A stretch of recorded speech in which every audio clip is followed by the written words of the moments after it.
आज आपल्या नेक्स्ट या यूट्यूब चॅनलमध्ये मी माझे प्राचार्य दांडगे सर आपलं मनपूर्वक स्वागत करत आहे।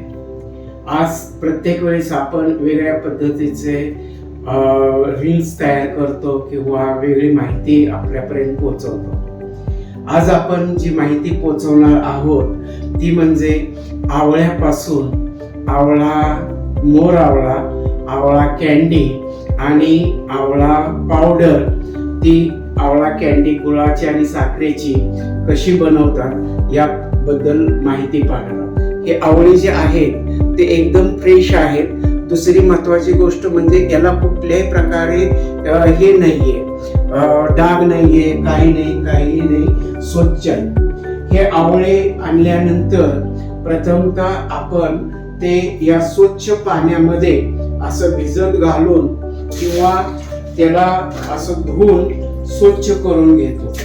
हे आवळे, हे स्वच्छ करून घेतलेले आवळे हे थोडेसे मोकळे ठेवतो।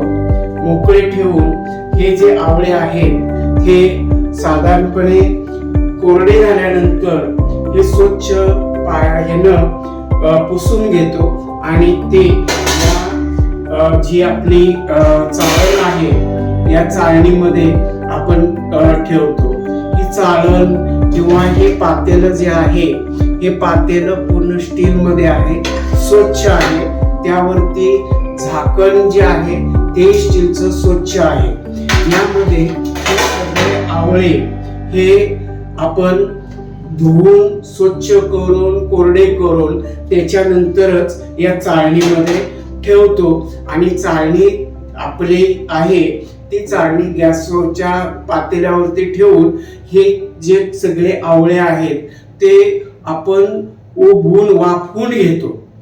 हे वाफवून घेण्यापाठीमागचं कारण म्हणजे जर आपण ते शिजवून घेतले तर त्यातले जे कंटेंट्स आहेत, न्यूट्रिशनल व्हॅल्यूज आहेत, न्यूट्रिएंट्स आहेत ते साधारणतः निघून जातील किंवा ते डायल्यूट होतील। ते न होता आपल्याला त्याचा जो काय स्वाद आहे, त्यातला तो तुरटपणा आहे किंवा त्यातले जे न्यूट्रिएंट्स आहेत ते सगळे चांगल्यात चांगले मिळावे यासाठी आपण तो वाफवून घेतो।